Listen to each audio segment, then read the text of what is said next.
রাজ, এদিকে আয় তো একবার। কি হয়েছে আম্মু? এই জিনিসগুলো একটু তোর খালার বাড়িতে গিয়ে দিয়ে আয়। খালার বাসার কথা শুনেই মন মে লাড্ডু ফোটা। আর লাড্ডু ফোটার কারণ হলো আমার খালাতো বোন দিহা। ছোটবেলায় আমরা বড় বউ খেলতাম, আর এখন তো কত বড় হয়ে গেছে। যাই হোক, এত কথা বাদ। আমি আম্মু এক কথায় রাজি হয়ে গেলাম। আচ্ছা আম্মু, কখন যেতে হবে বলো শুধু। আমি তো ভাবছিলাম তুই যাবি না। না আম্মু, আমি রেডি, এখনই রওনা দিলাম। কিরে, তোকে অন্য কোথাও যাইতে বললে যাস না, আর এখন খালার বাসায় যাওয়ার কথা শুনে এত লাফালাফি? না মানে খালাকে অনেকদিন ধরে দেখি না তো তাই। ও, এবার বুঝলাম তোর খালার বাসায় যাওয়ার জন্য এত লাফালাফি কেন। না আম্মু, তোমাকে এত বুঝতে হবে না। ওই জিনিসগুলো দাও, আমি গেলাম। আচ্ছা বাবা, যা। পাগল একটা। আমি বাসে যাচ্ছি, আর মনে হচ্ছে গাড়ি আস্তে আস্তে চলছে। রাস্তা যেন আর শেষ হয় না। খালার বাসায় পৌঁছালাম। বাসায় কলিং বেল বাজাতেই দরজা খুলে দিল। ভাবলাম খালা তো বোন এসে দরজা খুলে দিবে, তা না, খুললো কে? তাদের বাসার কাজের মেয়ে। ভিতরে ঢুকতেই, রাজ, কেমন আছিস বাবা? জি খালা, ভালো। তুই তো আসিস না আমাদের বাসায়। কই, এই তো আসলাম। হয়েছে, বুঝেছি, খালার কথা মনে পড়ে না। না পড়বে না কেন, পড়ে তো, কিন্তু খালার থেকে খালা তো বোনকে বেশি মনে পড়ে। মনে মনে বললাম। কি বলছিস বিড়বিড় করে? না খালা, কিছু না। খালা বাসায় কেউ নাই নাকি? তোর খালু তো কাজ নিয়ে খুব ব্যস্ত, আর দেহা ও তো কলেজে গেছে, একটু পর আসবে। তারপর ফ্রেশ হয়ে খাওয়া দাওয়া করে রুমে যাওয়ার সময় দিহার রুম দেখতে পেলাম। আমাকে যে রুমে থাকতে দিয়েছে সেটা দিহা, মানে আমার খালাতো বোনের রুমের পাশেই। তো ভাবতেছি ঢুকবো কি ঢুকবো না, ভাবতে ভাবতে ঢুকেই পড়লাম দিহার রুমে। দিহা তো নেই, রুমটা অনেক গোছালো। মনে মনে আমার রুমের কথা ভাবলাম, কোথায় কি থাকে আমি মাঝে মাঝে নিজেই খুঁজে পাই না। তো রুমটা ঘুরে ঘুরে দেখছিলাম, হঠাৎ টেবিলের উপর চোখ যেতেই দেখি দিহার ছবি। ছবিটা দেখে মাথায় একটা দুষ্ট বুদ্ধি চাপলো। ছবিতে দিহা দাড়ি মোচ বানিয়ে দিয়ে চুপ করে আমার রুমে গিয়ে শুয়ে পড়লাম। একটু পরে দিহা এসে রুমে ঢুকেই, আম্মু! কি রে, তোর কি হলো? এভাবে চিৎকার করছিস কেন? আগে বলো, আমার রুমে কে এসেছিল? কই, কেউ না। না আম্মু, কেউ তো এসেছিলই। এভাবে কথা বলিস না, রাজ এসেছে তোর খালার ছেলে, শুনলে কি বলবে? ওই বান্দরটা কখন এলো? তার মানে ওই বান্দরটাই ঢুকেছিল। আমি মনে মনে ভাবছি, আমাকে বান্দর বলা, এর সত্য আমি নিবই। দিহা মা, এবার একটু চুপ কর, কি হয়েছে? ও তোর পাশের রুমে আছে। তুমি থাকো, আমি চাই ওই বান্দরের সাথে আমার বোঝাপড়া আছে। এই কথা শুনে আমি চুপ করে ঘুমের ভাব ধরে শুয়ে রইলাম। এই যে মিস্টার বান্দর, ওট, কথা আছে। বান্দর শুনে রাগ উঠে গেল, তাও আমি উঠছি না। উঠবি নাকি পানি ঢেলে দিব? কি কি বলিস? উঠেছি তো, পানি ঢালতে হবে না, উঠছি। দিহার দিকে তাকাতেই আমি একদম ফিদা হয়ে গেলাম। দিহা বড় হওয়ার পর এই প্রথম দেখলাম ওকে আমি। মেয়েটাকে আল্লাহ বলা হয় নিজের হাতে বানাইছে, একদম পরীর মতো। আর আগে তো এখন ওর গাল আর ঠোঁটগুলো ফুলে লাল হয়ে আছে। ইচ্ছা হচ্ছে ওর গাল দুটো একটু টিপে দেই। দিহা এক ধাক্কায় আমার ধ্যান ভাঙিয়ে দিয়ে বলল, তুই আমার রুমে গিয়েছিলি কেন? কই, আমি তো যাই নাই তোর রুমে। দেখ রাজ, মিথ্যে বলবি না, রাগ উঠে রয়েছে কিন্তু। ও হ্যাঁ, মনে হয় গিয়েছিলাম। মনে হয় না। তুই আমার ছবিতে এগুলো করছিস কেন? কই দেখি। এই দেখ। ছবিটা দেখে, এ মা, এই বাজে ছবিটা তোর? আমি ভাবছি কোনো পিচ্চি ছেলে, তাই একটু দাড়ি মোচ দিয়ে বড় বানিয়ে দিয়েছি। যদি জানতাম এটা পিচ্চি দিহা, তাহলে করতামই না, কসম। কি?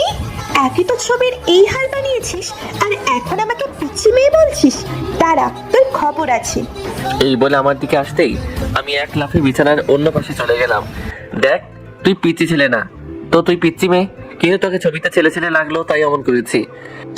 শুভর বাচ্চা রাজ, তোরে যদি আজ ধরতে পারি না। এই বলে দিহা একটা বালিশ ছুঁড়ে মারলো। আমি এক দৌড়ে খালার কাছে গেলাম। খালা, দেখো তোমার মেয়ে আমার সাথে কেমন করে। দিহা, রাজের সাথে এমন করছিস কেন? আম্মু দেখো, ও কি করছে আমার ছবিতে।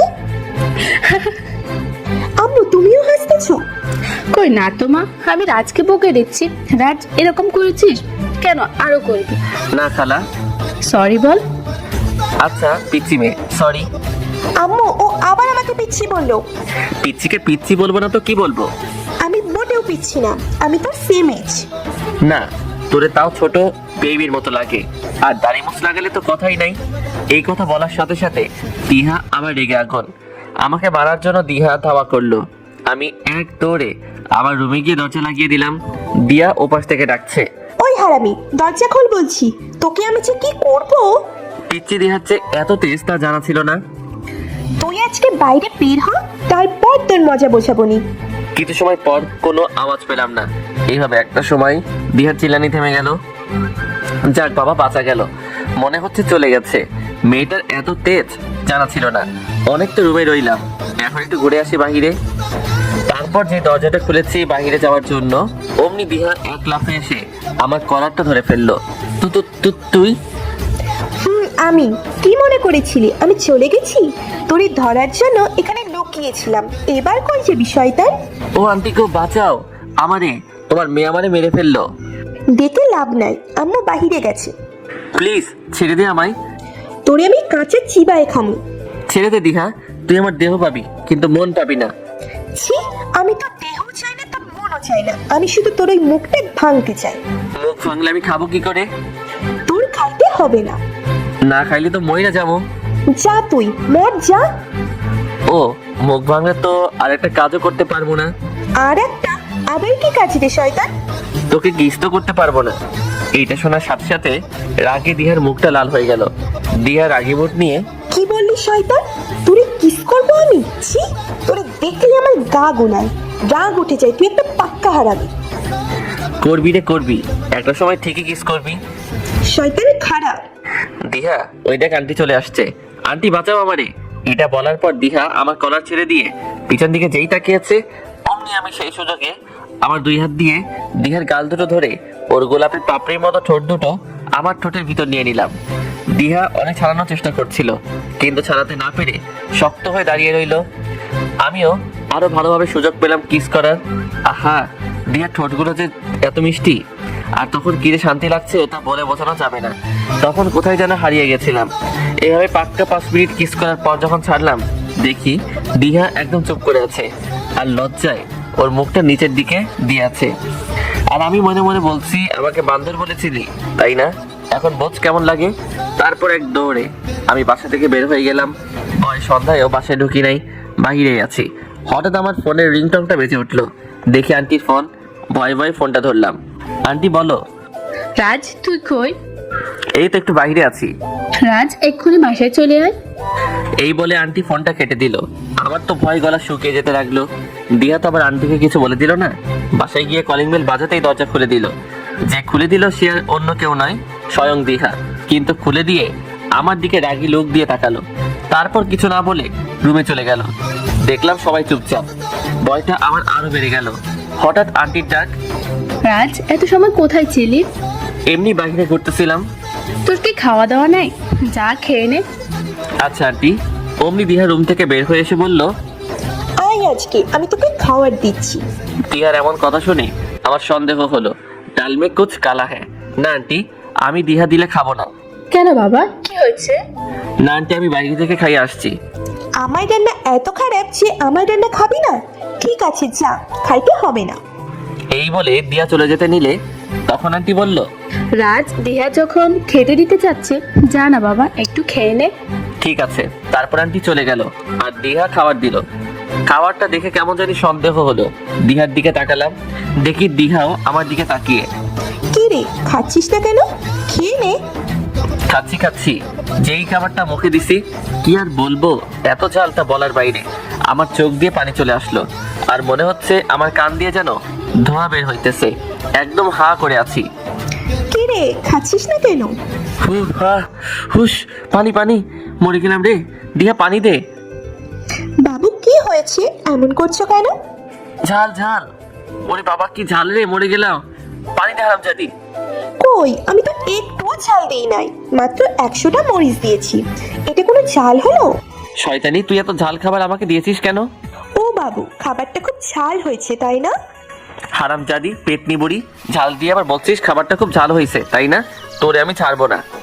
শয়তান, আমাকে পেতনি বললি? যা মার তুই। ও আন্টি গো, আমার পানি দাও। তোমার মেয়ে আমাকে ঝাল খাইয়ে মেরে ফেললো। ওই রাজ, চুপ না হলে কিন্তু আমার হাতে যে মরিচের গুঁড়োগুলো দেখছিস, ওগুলো সব চোখে দিয়ে দিব। প্লিজ এবার পানিটা দে। বাবু, তুমি পানি খাবা? আচ্ছা দিচ্ছি, কিন্তু তুমি তো কিছুই খাইলা না। আর একটু খাও না বাবু। না, ওই খাবার তুই খা, আমি খাবো না। আরে না, এটা তো তোমার জন্য। নাও, আমি খাইয়ে দিচ্ছি, আর একটু খাও। আমি মরতেছি ঝালে আর তুই ন্যাকামি করতেছস পেতনি। আমাকে আবার পেতনি বললি? যা, তোকে পানি দিব না। তুই পেতনি, শাকচন্নি, সব তুই। কুত্তা, তোরে আমি পানি দিব না, এই চললাম আমি। না যাইস না, তুই তো ভালো। দিহা কত ভালো, দিহা তো দেখতে একদম পরীর মতো। না না, পরীর থেকেও সুন্দর। এই তো চান্দু, লাইনে আইছো। আরো লাগবে আমার সাথে? না না, যাইস না, আমার ভুল হইছে, সরি। আমি পানি খাবো, আমাকে পানি দে। ও মা গো, আমি আর খালার বাড়িতে আসবো না। বলেছিলাম না আমার পিছে লাগিস না, এবার মজা বুঝছিস। আমার পিছনে লাগতে আসলে এমনটাই হবে। প্লিজ দিহা, পানি দে, আর লাগবো না আমি। আচ্ছা দাঁড়া, দিচ্ছি। দিহা পানি আনতে গেল, আমি হাঁ করে বসে আছি। ঝালে আমার অবস্থা খুবই খারাপ। আসলে এই মেয়েদের দয়া মায়া নাই। যদি থাকতো তাহলে কি দিহা এমনটা করতো? গিরগিটি আর মেয়ে সেম রং, বদলাইতে সময় লাগে না। এইসব ভাবতে ভাবতে দেখি মহারানী পানি নিয়ে আসছে। এই নে পানি খা। কই কই, তাড়াতাড়ি দে, আমার মুখটা শেষ। তোর জন্য আমি স্পেশাল করে চিনি দিয়ে শরবত বানিয়ে আনলাম। কথা কম, আগে পানিটা দে। তারপর দিহার হাত থেকে গ্লাসটা নিয়ে যেই মুখে দিয়েছি, কি বলবো, ওয়াক থু, এটা পানি। পানি নয় তো কি এটা? কুত্তি, তুই করলার জুস আমাকে খাওয়ালি? হ, এটা তোর শাস্তি। তুই আমাকে অনেক কিছু বলেছিস, এবার দেখ কেমন লাগে। তারপর আমি ওইখান থেকে ছুটে আমার রুমে চলে এলাম। একে তো ঝাল, তারপর তিতা। কি বলবো আপনাদের, আমি তো শেষ। রুমে এক বোতল পানি ছিল, ওটা খেয়ে শুয়ে আছি। রাগে আর ঝালে আমার চোখ মুখ লাল হয়ে আছে। ভাবতেছি কি করে এর বদলা নেওয়া যায়। এমন সময় আন্টি আসলো, আর সাথে দিহাও আসলো। রাজ বাবা, এভাবে শুয়ে আছো কেন? আন্টি, তোমার মেয়ে আমাকে যা। আন্টির পিছন থেকে দিহা আমার দিকে চোখ বড় বড় করে তাকিয়ে আছে। কি বাবা, কি হয়েছে? বল কি হয়েছে? না আন্টি, কিছু হয় নাই, আমি বাড়ি চলে যাব। কেন বাবা, আর কয়টা দিন থাকো। না থাক না, আর কয়টা দিন, আরো ভালোভাবে আপ্যায়ন করবো নি। মনে মনে বলতেছি আরো থাকি। এখন যে অবস্থা বানাইছস, আমার আর কয়টা দিন থাকলে আমি থাকবো না। না না আন্টি, আমি আজই চলে যাব, থাকবো না। আন্টি চলে গেল। তারপর দিঘা আমার সামনে আসলো, এসে হেসে হেসে বলল, কি রে রাজ, কেমন দিলাম? কুত্তি, আমি আন্টিরে বলে দিলে বুঝতি। বলে দেখতি খালি, এখন তুই আমার বাড়ি আছিস, একদম খবর কইরা দিতাম। নিজের এলাকায় বিলাইও বাঘ হয়। কি, তুই আমাকে বিলাই বললি? তুই কি তুই তো ষাঁড় একটা। আমি সার হইলে তুই গাভী। যা যা, ফট এখান থেকে। জামই তো, থাকতে আইছি। তাড়াতাড়ি যা। দিহারে, এ সত্য আমি নিবই, তোরে খালি একবার বাগে পাই। এক পা, দু পা, তিন পা, এই রে তোর কাছে, মানে তোর বাগে আসলাম। দিঘা এসে দুই হাত দিয়ে আমার শার্টের কলারটা চেপে ধরলো। আমি তো রীতিমতো থ হয়ে গেলাম। দিঘা আমার একদম কাছে চলে আসায় আমার হার্টবিটটা কেমন জানি বাইরে গেল। দিঘার ভেজা চুলের গন্ধটা আমার নাকে আসতেছিল। মনে হয় এখানে আসার আগে গোসল করেছে। গন্ধটা একদম মাতাল করার মতো। দিঘা আমার শার্টের কলারটা চেপে ধরে, নে কাছে আসলাম, কি করবি? না মানে আমি আসলে ওভাবে বলি নাই। তো কিভাবে বলছিস শুনি? এই কি রাজ, তুই শীতের মধ্যেও এত ঘামছিস কেন? কই না তো। এই তো তোর কপাল দিয়ে ঘাম গড়িয়ে পড়ছে।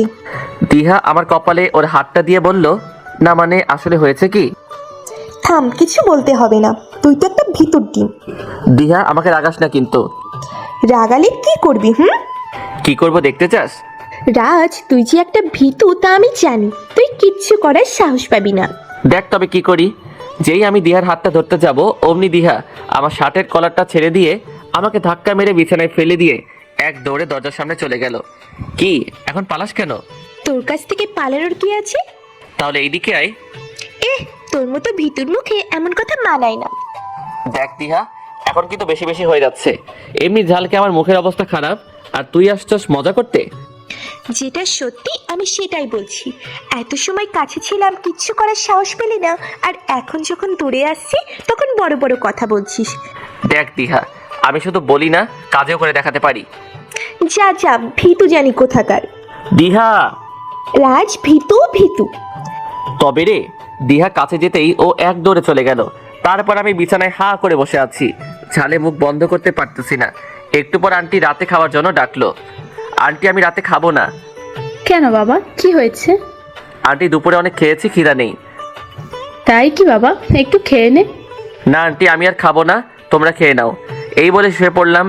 একটু পর দরজায় টক টক আওয়াজ পেলাম। তাকিয়ে দেখি দিহা খাবারের প্লেট নিয়ে দাঁড়িয়ে আছে। দিহাকে দেখে আবার রাগ উঠে গেল। আসতে পারি? না, আসতে পারোস না। কেন রে, রাগ হয়েছে বুঝি? যা তো, ভালো লাগছে না। আমি যাব না, আর খাবারটা নিয়ে আসছি, খেয়ে নে। না, আমি খাবো না, আমি কিছু মুখে নিতে পারছি না। আহারে, আমার খালাতো বাবুটার কষ্ট হচ্ছে। যখন ঝাল খাবার দিয়েছিলি তখন মনে ছিল না? এখন অত দরদ দেখাতে হবে না। ঠিক করেছিলাম, কারণ তুই আমার সাথে অমন করেছিলি কেন? কেমন করছিলাম? আমাকে কিস করেছিলি কেন? তাই বলে এমন করবি? করবো, কারণ মিষ্টি খেলে তো ঝাল খেতেই হয়। আমি একদম ঝাল খেতে পারি না। আচ্ছা দাঁড়া, তোর ঝাল কমানোর ব্যবস্থা করছি। এই বলে দিহা খাবারের প্লেটটা টেবিলে রেখে আমার সামনে এসে বসলো, আর আমি মাথা নিচু করে আছি। এবার তাকা আমার দিকে। না, আমি তাকাবো না। রাজ, তোকে তাকাতে বলছি না আমার দিকে? তাকিয়েছি তো। গুড বয়, এবার চোখটা বন্ধ কর। না, আমি চোখ বন্ধ করতে পারবো না। যা বলবি এভাবেই বল। তোকে চোখ বন্ধ করতে বলেছি তো চোখ বন্ধ কর। আজীব, আমি চোখ বন্ধ করব কেন?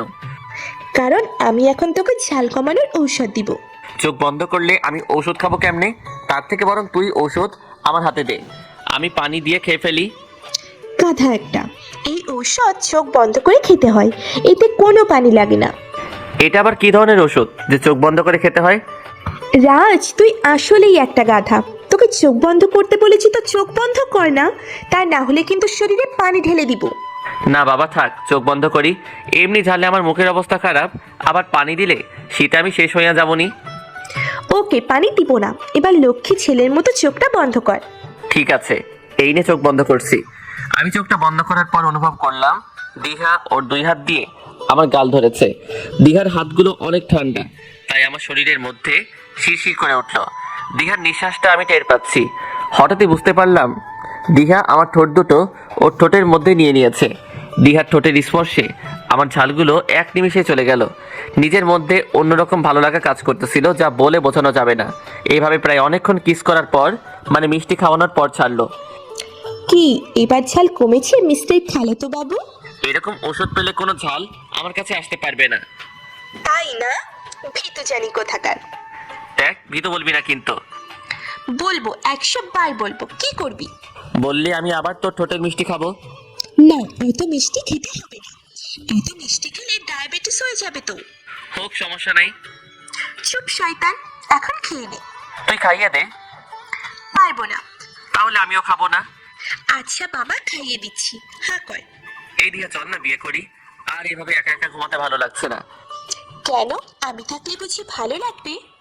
লাগবে দেখে তো বলছি, চলো না বিয়ে করি। রাজ, আমার না পালিয়ে বিয়ে করার ভীষণ ইচ্ছে। আগে তুই আর আমি পালিয়ে গিয়ে বিয়ে করব, তারপর বাসার সবাই আমাদের খুঁজবে, আমরা পালিয়ে পালিয়ে থাকবো। কত মজা হবে, তাই না সোনা? মজা হবে না তো ছাই হবে। আমি এসব পালাতে টালাতে পারবো না। আমি সবাইকে জানিয়ে বিয়ে করব।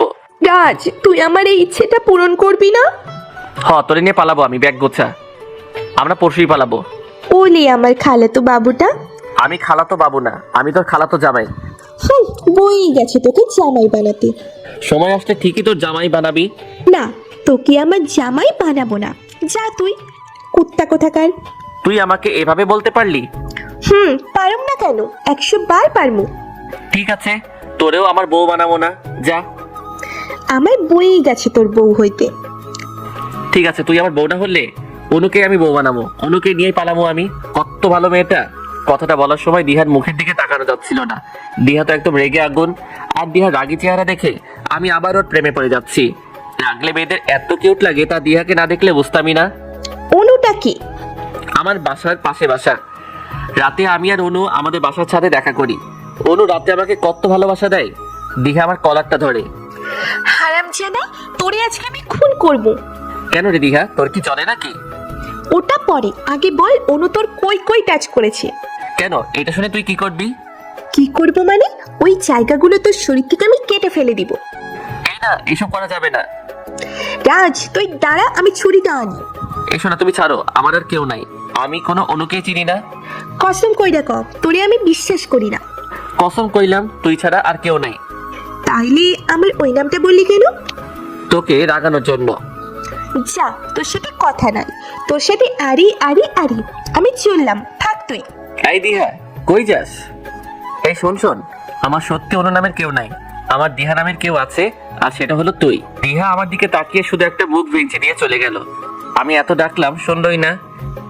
ঠিক আছে ঠিক আছে, আমিও কম না, পরে এসো আমার কাছে, আমিও শুনবনি না। সকালে ঘুম ভাঙলো দিহার ডাকে। কি গো, উঠবে না? কত বেলা হয়ে গেছে, খেয়াল আছে তোমার? আমি শুধু ড্যাব ড্যাব করে দিহার দিকে তাকিয়ে আছি, আর ভাবছি এ কাকে দেখছি আমি। কি গো, ওভাবে তাকিয়ে আছো যে? আমার লজ্জা করে না বুঝি? এবার আমি নিজেই নিজের শরীরে চিমটি কাটলাম। আউচ! না, আমি তো ঠিকই আছি, দিহার তো আবার কিছু হলো না। ওঠো না গো, তোমার জন্য সেই কখন থেকে নাস্তা নিয়ে বসে আছি, চাটাও তো ঠান্ডা হয়ে গেল। তোর শরীর ঠিক আছে তো? জ্বর আসছে নাকি? এমন ভুলভাল বকছিস কেন? আন্টি শুনলে মাইরের আর অভাব হইব না। রাজ, তুই না দিলি তো সব মাটি করে। চা বাবা, আমি আবার কি করলাম? আরে বিয়ের পর তোকে সকালে কেমন করে ডাকবো সেই প্র্যাকটিসটা করতেছিলাম। তুই না, যা, তোরে দিয়ে হবেই না। তখন আমি দিহার হাতটা ধরলাম শক্ত করে, ধরে কাছে টান দিলাম। রাজ, তুই কি করছিস এটা? দেখতে পারছি না কি করছি? আদর করছি। এই রাজ, বিয়ের আগে কখনোই না, ছাড় আমাকে। না তো ছাড়া যাবে না। ওই দেখ, আম্মু আসতেছে। তাড়াতাড়ি করে দিহাকে ছেড়ে দিয়ে, কই কই আন্টি? দেখি কেউ নাই, তার মানে দিহা মিথ্যা বলছে। আর আমাকে এইভাবে ভয় দেখিয়ে দিহার যে কি হাসি, আমি এক পলকে তাকিয়ে দেখছি। এই যে মিস্টার, অমন করে কি দেখছেন শুনি? কই কিছু না তো, তোর সাথে কথা নাই, যা। কেন? আমি আবার কি করলাম? তুই আন্টির কথা বললি কেন? পারি না বললে তো তুই। তুই কি? কিছু না। তুই আন্টির কথা বলে আমার সব মাটি করে দিলি। আমিও একটু প্র্যাকটিস করতে নিছিলাম যে বিয়ের পর তুই যখন সকালে ডাকতে আসবি তখন কেমনে আদর করব। না, এটা প্র্যাকটিস করতে হবে না, তুই এটা এমনিই পারবি। ধুর, এমনি এমনি হয় নাকি? আয় না, একটু প্র্যাকটিস করি। রাজ, তুই আসলেই একটা হনুমান। না, তুই বান্দর, তুই শয়তান, তুই একটা কুত্তা। আমি এইগুলো হইলে তুই কি? তুই হনুমানের বউ, তুই কুত্তি। আমার বইয়ে গেছি তোর মতো হনুমানের বউ হতে। শোন শোন, এই হনুমানটাই তোর কপালে লেখা আছে, দেখিস। চল চল, আমার খুব খিদা পাইছে। আহারে আমার হনুমান। আবার বলছিস খাবো না? এই দিহা শোন, আই লাভ ইউ। এই কথা বলতে এতদিন লাগে? আর এত কিছুর পরে এই কথাটা বললি? কি করব, তুই তো বলার সুযোগটাই দিস নাই। আমরা এখন বিয়ে নিয়ে চিন্তা করছি, আর উনি হয়েছে আই লাভ ইউ বলতে। সরি তো সোনা। এত দেরিতে বলার জন্য তোর শাস্তি হবে। এই খাইসা মানে আবার শাস্তি? তোর শাস্তি হলো আমাকে বিয়ে করতে হবে। কি বলিস? এখন কিভাবে বিয়ে করব? আরে বোকা, আমি তো এখনই বলি নাই, তুই 7 দিনের মধ্যে বিয়ে করবি। আচ্ছা, চেষ্টা করব। চেষ্টা না, বিয়ে করতে হবে আমাকে, না হলে কিন্তু। না হলে কি? পরে বোঝাবো, তুই আজকেই আমার আব্বু আম্মুকে বলবি, এটাই আমার শেষ কথা। তারপর দিহা চলে গেল। তখন আমি বেলকনিতে গিয়ে একটা সিগারেট ধরালাম। তারপর ভাবতে লাগলাম, এখন বিয়ে করব না, এখন বিয়ে করলে আমি শেষ, ইচ্ছে মতো কিছু করতে পারবো না। না না, এখন কোনো মতেই আমার বিয়ে করা যাবে না, যে করেই হোক আমার এখান থেকে পালাতে হবে। এসব ভাবতে ভাবতে কখন যে দিহা আসছে দেখি নাই। দিহার ডাকে ভাবনা থেকে বাহিরে আসলাম। রাজ, তোর হাতে সিগারেট? কই সিগারেট? আমার হাতে সিগারেট আসবে কই থেকে? ও, তার মানে বলতে চাইতেছিস আমি ভুল দেখেছি, আমি চোখে দেখতে পাই না? আরে আমি সেটা আবার কখন বললাম? সিগারেট খাইতেছিলি কেন? আসলে দিহা, আমি দেখতেছি যে আজকের বাতাসটা কোন দিক থেকে আসতেছে। ও তাই? আন্টি এসব জানে? কি যাতা বলছিস? কি জানবে? রাজ, তুই যে সিগারেট খাস এটা আন্টি জানে নাকি আমি বলবো আন্টিকে? বলিস না প্লিজ, আব্বুর কানে গেলে আমাকে বাসা থেকে বের করে দিবে। বের করে দিলে ভালোই হবে, তখন আমিও আমার বাসা থেকে চলে যাব, তারপর দুজনে পালিয়ে বিয়ে করব। না, আমি পারবো না। তাহলে এই যে ফোন দিলাম কিন্তু। না দিস না, বলছি তো বিয়ে করব, তবে পালিয়ে না। আচ্ছা যা, পালাতে হবে না, তবে তুই আমার আম্মুকে আজকেই বলবি যে তুই আমাকে বিয়ে করতে চাস। আচ্ছা বলবো নি। এবার খেতে আয়, আম্মু ডাকছি। তারপর দিহার সাথে নিচে গেলাম। খেতে বসে সবার মুখের দিকে তাকাইতেছি। দিহা আমাকে বলার জন্য চোখ দিয়ে ইশারা করতেছে। আমি তো ভয়ে কিছুই বলতে পারতেছি না। হঠাৎ করে দিহা আমার পায়ে লাথি মারলো। আউচ! রাজ বাবা কি হলো, এভাবে চিৎকার করে উঠলা কেন? না আন্টি কিছু না, মনে হইলো হাতি আমার পায়ে পাড়া দিছে। এই কথা বলার পর দিহার দিকে তাকিয়ে দেখি রাগে দিহার চোখ লাল হয়ে গেছে। রাজ বাবা তুই কি হয়েছে বলতো? কি সব বলছিস বাবা? এখানে হাতি আসলো কই থেকে? না মানে আন্টি, আমি মনে হয় স্বপ্ন দেখছিলাম। তোর স্বপ্ন আমি দেখাচ্ছি, যেটা বলতে এসেছিস বল, না হলে কিন্তু। এই তোরা দুজন কি ফিসফিস করে বলছিস? আসলে আম্মু, রাজ তোমাকে কিছু বলতে চাই। রাজ বলো, কি বলতে চাও বাবা? আসলে হয়েছে কি, আমি বলতে চাইতেছিলাম যে হ্যাঁ বাবা বলো। কি রে, থামলি কেন বল। আসলে আন্টি আমি বাথরুমে যাব, আমার পেটে খুব চাপ দিয়েছে। তারপর আমি পেট ধরে বাথরুমে যাওয়ার ভান করে রুমে চলে আসলাম। আর আমার এই অবস্থা দেখে আঙ্কেল আন্টি সবাই হো হো করে হাসা শুরু করে দিল। আর দিহা ওদিকে রেগে আগুন। একটু পর দিহাও আসলো।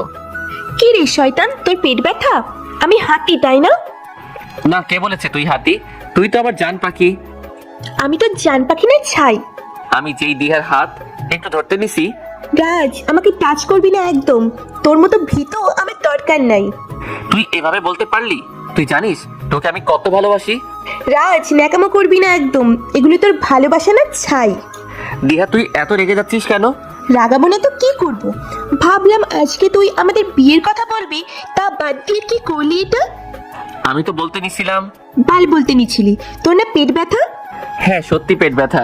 এই দেখ। আজকে এই কলম দিয়ে তোর পেট ফুটো করে দেখবো কেন ওই সময় তোর পেট ব্যথা হলো। না তাহলে থাক, দেখতে হবে না। রাজ, তোকে আজকে আমি মেরেই ফেলবো। আমাকে মারলে কাকে বিয়ে করবি শুনি? তোকে মেরে তারপর আমিও মরে যাব। এই দিহা, এত রেগে যাচ্ছিস কেন? দেখ বাইরে কত সুন্দর চাঁদ উঠেছে, একদম তোর মতো। রাজ, ঢং করবি না একদম। তোর ঢং মনে হচ্ছে? এগুলো ঢং নয় তো কি? সত্যি যদি আমাকে ভালোবাসতি তাহলে আজকে আম্মু আব্বুকে আমাদের বিয়ের কথা বলতে পারতি। এসব বললেই প্রমাণ হবে তোকে ভালোবাসি। আর আমি এতদিন যা যা করলাম এটা কিছুই না, তাই না? ঠিক আছে। আমি কি ওইভাবে বলেছি? তুই আজকে বললে কত ভালো হতো। জানিস দিহা, আমার বউকে নিয়ে অনেক স্বপ্ন আছে। কি স্বপ্ন? কাছে আয়, আমার এই চাঁদটাকে দেখি আর বলি। তখন কিছু না বলে এখন ভালোবাসা দেখানো হচ্ছে।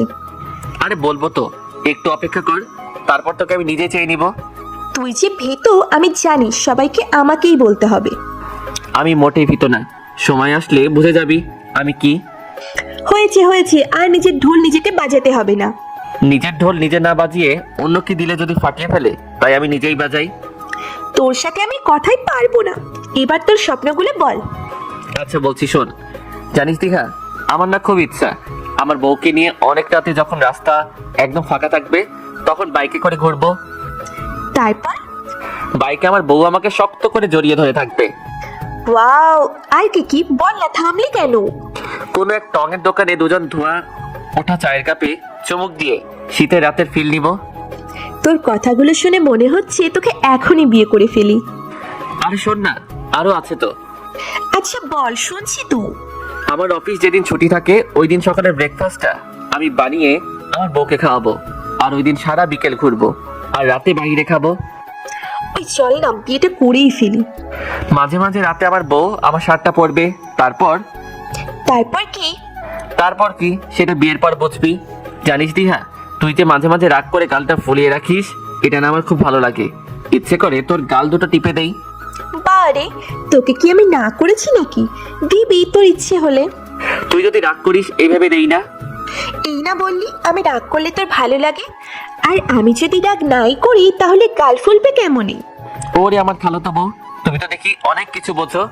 আমার খালাতো জামাইয়ের ইচ্ছেগুলো পূরণ করার জন্য তো একটু বুঝতেই হবে। হ্যাঁ তুমি যে কত বোঝো। বুঝি তো। এবার ঘুমা, অনেক রাত হয়েছে। আমি আমার রুমে যাই। ঘুমানোর আগে একটা ঘুমের ওষুধ পাইলে ভালোই হতো। আচ্ছা থাক, আমি ঔষধ নিয়ে আসছি। এই দিহা, তুই না বললি তুই অনেক বুঝিস, তাহলে এটা কি ওষুধ সেটা বুঝলি না? উড়ি শয়তান, তোর পেটে পেটে এত কিছু। ঔষধ আমি দিতে পারবো না, পারলে তুই নিয়ে নে। যেই কিসটা করতে যাব অমনি দেখি খালা দরজার সামনে দাঁড়িয়ে। খালাকে দেখে তো শেষ। তোমার কাছ থেকে এটা আশা করি না। খালা, আমি আর দিহা দুজন দুজনকে ভালোবাসি। ভালোবাসিস দেখে এমন করতে হবে? তোরা যে ভুলটা করছিস সেটার কোনো ক্ষমা হয় না। এর জন্য তোদের কঠিন শাস্তি ভোগ করতে হবে। রাইস, তোর আব্বু আম্মুকে আজকে এখানে আসতে বল। খালা এই কথা বলে দিহাকে নিয়ে চলে গেল। আমি মাথায় হাত দিয়ে বসে আছি আর ভাবছি এই কথাটা আব্বু আম্মু জানতে পারলে আমাকে একদম বাসা থেকে বের করে দিবে। কোনো উপায় না পেয়ে ফোন দিলাম। হ্যালো আম্মু। হ্যাঁ বল। আম্মু, খালা আজকে তোমাকে আর আব্বুকে এখানে আসতে বলছে। কেন, কি হয়েছে? না মানে আসলে আমি একটা কাজ করে ফেলেছি। কি করছিস তুই? সেটা আমি বলতে পারবো না, এখানে এলেই বুঝতে পারবে। ঠিক আছে, আমরা এখনই চলে আসছি। বিকেলে আম্মু আব্বু আসছে, তারপর খালা খালু সাথে অনেকক্ষণ কি যেন কথা বললো, তারপর আমাকে আর দিহাকে ডাক দিল। রাজ, তুই এটা কি করেছিস? না মানে আম্মু, আমি আর দিহা দুজন দুজনকে ভালোবাসি। রাজ, তুই দিহাকে ভালোবাসি ভালো কথা, আমাদের বলতে পারতে। সরি খালা। রাজ, অনেক বড় শাস্তি পেতে হবে। কথাটা শুনে আমি আর দিহা ভয়ে শেষ। তারপরে মনে সাহস নিয়ে বললাম, ঠিক আছে খালা, তোমরা আমাদের যে শাস্তি দিবা সেটা আমরা মাথা পেতে নিব। তোদের শাস্তিটা হলো তোদের বিয়ে করতে হবে। কি? হ্যাঁ, তোদের বিয়ে করতে হবে। কথাটা শুনে লাফ দিয়ে উঠছি, তবে বাস্তবে না, মনে মনে। তারপর শুরু হলো বিয়ের তোড়জোড়। কি যেন মনে করে দিহার রুমে গেলাম। গিয়ে দেখি দিহা শাড়ি হাতে নিয়ে বসে বসে ইউটিউব দেখছে। দিহার এমন কাণ্ড দেখে হাসবো না কাঁদবো বুঝতে পারছি না। কিরে, হাতে শাড়ি নিয়ে ফোনে কি দেখছিস? রাজ, আমি না শাড়ি পরতে পারি না। হাই হাই, এত বড় হয়েছিস আর তুই শাড়ি পরতে পারিস না? ওই হারামজাদা, এটা হাসির কি হলো? না এমনি হাসলাম, আমি কিন্তু শাড়ি পরাতে পারি। সত্যি তুই পারিস? তাহলে পরিয়ে দে। দিব একটা শর্তে। কি শর্ত বল শুনি। শাড়ি পরানোর পর একটা লিপ কিস করতে হবে। ওকে যা, একটা না অনেকগুলো করব। তাহলে এখন আমাকে শাড়িটা পরিয়ে দাও তো, লক্ষ্মী বরের মতো। ওকে, কাছে আসো। জি জাহাপনা। তারপর আমি শাড়িটা নিয়ে দিহাকে পরানো শুরু করলাম। দিহাকে শাড়ি পরানোর সময় দিহা চোখটা বন্ধ করে আছে।